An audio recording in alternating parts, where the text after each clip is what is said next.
মাতৃকালীন বিরতি শেষে গত বছরের শেষের দিকে কাজে ফেরেন চিত্রনায়িকা পরীমণি।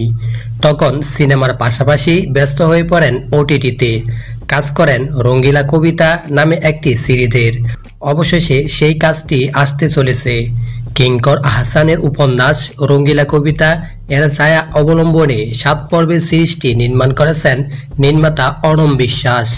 যৌথভাবে সিরিজের চিত্রনাট্য লিখেছেন অনম ও আশরাফুল আলম শাওন।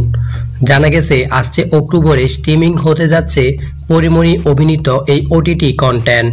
ওয়েব সিরিজটি ওটিটি প্ল্যাটফর্ম হইচইতে মুক্তি পাবে। বুধবার সন্ধ্যায় প্ল্যাটফর্মটির ফেসবুক পেজে এ তথ্য জানানো হয়। এ সময় রঙ্গিলা কবিতা এর অফিসিয়াল পোস্টারও শেয়ার করা হয়। ট্যাগলাইনে উল্লেখ করা হয় রঙ্গিরাঙ্গা প্রেমের কিস্সা। রঙ্গিলা কবিতা এ পরীমণির বিপরীতে অভিনয় করেছেন মুস্তাফিজুর নূর ইমরান।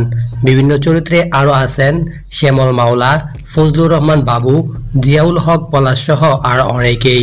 ওয়েব সিরিজটিতে একজন গ্যাংস্টারের স্ত্রীর চরিত্রে দেখা যাবে পরীমণিকে। এর আগে গত 8 আগস্ট সিরিজটি মুক্তির কথা থাকলেও বাংলাদেশের আন্দোলন পরিস্থিতি বিবেচনায় মুক্তির সিদ্ধান্ত থেকে পিছিয়ে দেওয়া হয়।